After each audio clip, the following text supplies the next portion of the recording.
Câmara Municipal de Marília aprovou na tarde desta segunda-feira, em sessão extraordinária, o projeto que cria uma taxa de quase R$60 para motoristas de aplicativos, tipo Uber e 99.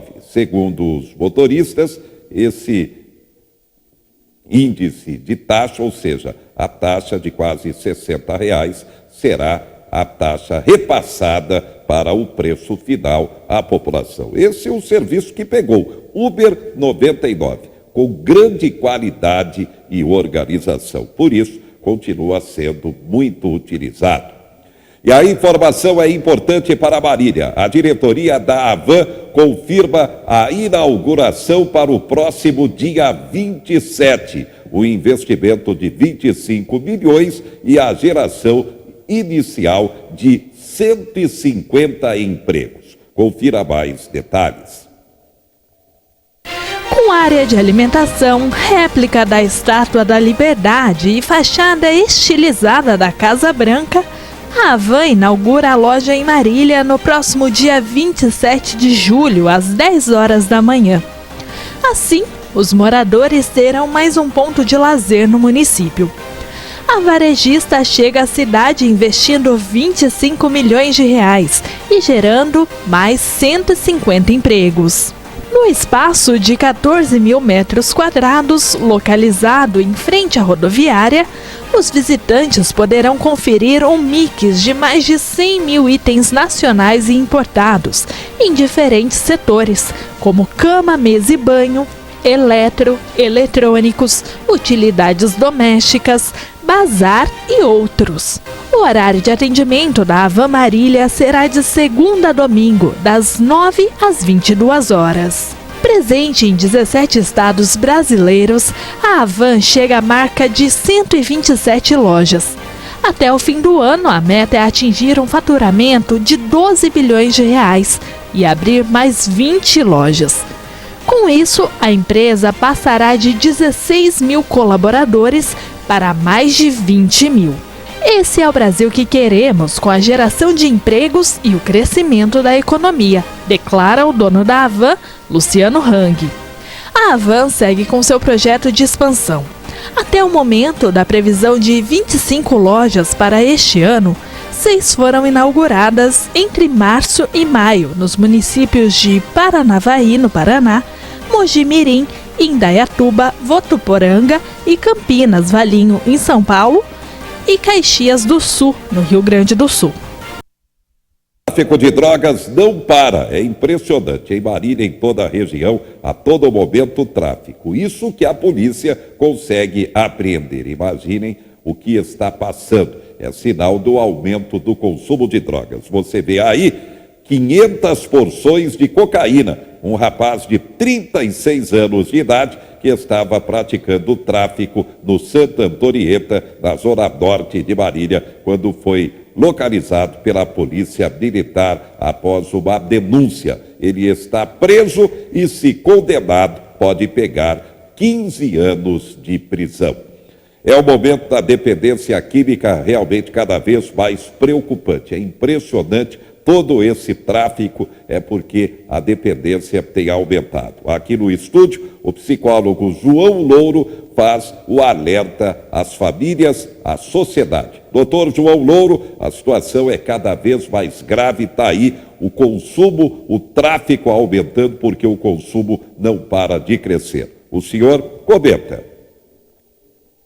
Eu agradeço a oportunidade, mais uma vez, de estar aqui com o amigo Zé Henrique, nesse tema que a gente tem falado muito tempo aqui. Vários meses a gente tem debatido sobre isso. Vai ser as datas, e a problemática ainda continua grande. Bem, a dependência química, o tráfico é cada vez maior porque o consumo não para de crescer. Para um profissional com a experiência do senhor, na tentativa de recuperação de dependentes. Que comentário fazer, doutor João?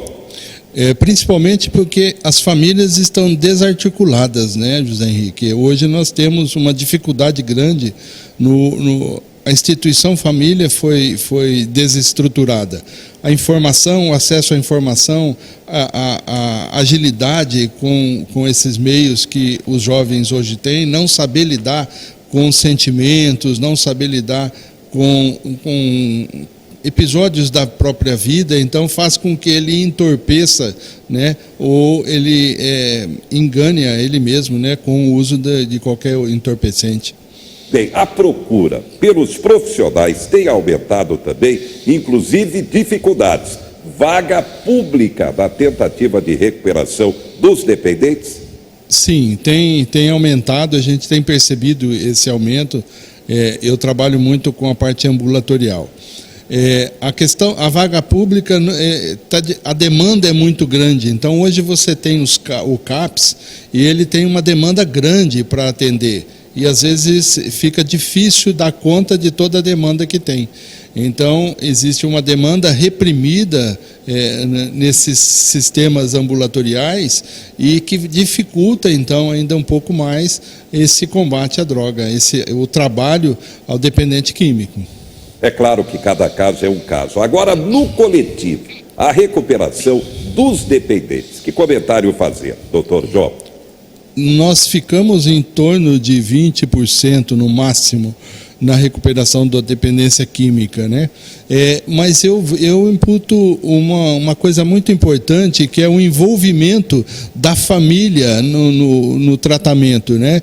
Enquanto não houver a efetivação dessa estrutura familiar no tratamento, só o dependente químico, você trabalhar só com o dependente químico, é uma ida e vinda de recaídas quase que frequente. Né? Então você fica com esse indivíduo durante um período e ele volta para um ambiente, para um local doente. Certamente ele vai apresentar recaída em pouco tempo. Geralmente, a porta de entrada é a bebida alcoólica? Não tenha dúvida nenhuma. A bebida alcoólica é a porta de entrada, porque uma vez tendo esse acesso do álcool, ele tem a disponibilidade do uso, né, a facilidade do uso. O álcool, ele entorpece os controles sociais, né, vai entorpecer o controle social e ele não leva mais em consideração aquilo que ele está tentando fazer no não uso. Então, sem dúvida nenhuma, o álcool, ele eu digo para vocês, Henrique, e a todos que estão ouvindo hoje, a dificuldade de tratar o alcoolismo é muito grande. Eu acredito que é mais difícil você tratar o dependente do álcool do que você tratar o próprio dependente do crack. Descriminalização da maconha. O assunto ficou para ser votado pelo Supremo no mês de novembro. Estamos preparados para isso? O que na prática seria isso, doutor João?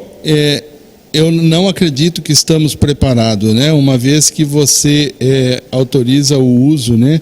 Quando você legaliza o uso, você pode usar a fins medicinais, né? Quando você libera o uso, aí a coisa se complica, exemplo do que nós vemos hoje no Uruguai, né? E a demanda de casos crescentes de agressões e casos crescentes de problemas que a própria saúde pública não consegue controlar. Uma vez que o governo estabelece uma liberação da maconha, ele deveria plantar e distribuir. E ele não vai fazer isso porque ele não dá conta sequer do álcool. Então é muito difícil você entender que nós estamos preparados para enfrentar um quadro desse. Os Estados Unidos, que é um país de primeiro mundo, nas suas dificuldades também eles têm, e é grande. E imagine a gente com nossos recursos tão limitados na compreensão, no tratamento. Então, uma vez que o governo autoriza a liberação, ele vai cuidar disso, ele vai cuidar de plantio e distribuição. Se ele não vai fazer isso, de que forma você vai poder ter o controle? Então vai ficar da mesma forma que está o álcool, que está outras substâncias aí fora de controle. Internação do dependente químico. Palavra final agora, pela mudança de regra, do médico. Seu comentário sobre isso. Nós temos duas condições. No dia 6 de junho foi autorizado, né, a internação involuntária, né, com a aprovação do médico, para um período no máximo de 90 dias, que eu acho ainda muito tempo, né? Uma desintoxicação você não gasta muito tempo assim. Já existiam formas de internação, né? Você tem a internação compulsória, onde os organismos públicos podem interditar o indivíduo e fazer a obrigatoriedade do tratamento.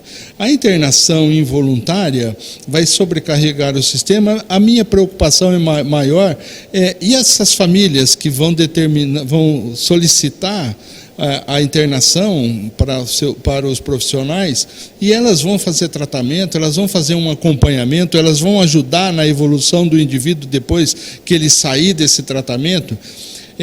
Houve uma redução de leitos hospitalares psiquiátricos em 2017, quer dizer, com essa redução, eu sou a favor da deshospitalização, mas com essa redução de leitos hospitalares, você acaba não ofertando uma condição adequada para o dependente químico, ter leito à disposição do dependente químico.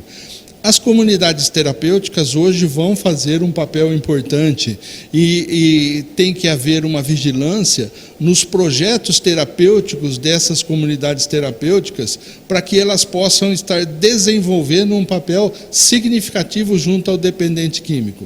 Não adianta ele ficar um período dentro de um processo de internação e depois ele sair e encontrar no horizonte da família as mesmas condições de que ele estava quando ele saiu. Certamente é uma recaída programada. A internação, ela é o último recurso que nós consideramos. Nós não deveremos pensar na internação como primeiro plano.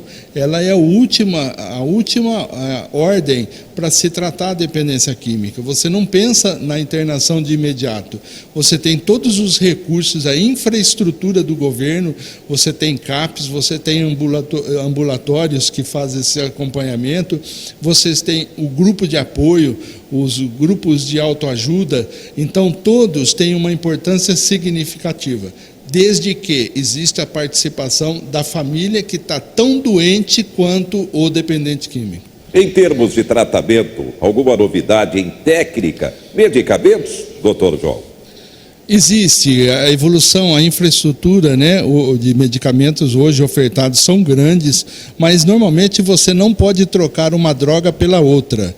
Você usa o medicamento para fazer a remissão de alguns sintomas que vai incomodar ou vai atrapalhar a evolução de um processo terápico. Então, nós não evitamos o uso do medicamento a não ser pontuais e um medicamento ser necessário. Bem, o senhor toca muito nessa palavra, família. Então é a palavra-chave, tanto na prevenção à dependência, como então na tentativa de recuperação. É isso, doutor João? Não tenha dúvida nenhuma, Henrique. O jovem, ele adoeceu no centro de uma família. Então, quando ele está doente, a família também está adoecida. Então, tem que existir um envolvimento da família. Quando hoje você conversa com a família fala, não, o doente é fulano. E você vai ver que os componentes, os atores da família estão agindo muitas vezes da mesma forma sem o uso da droga.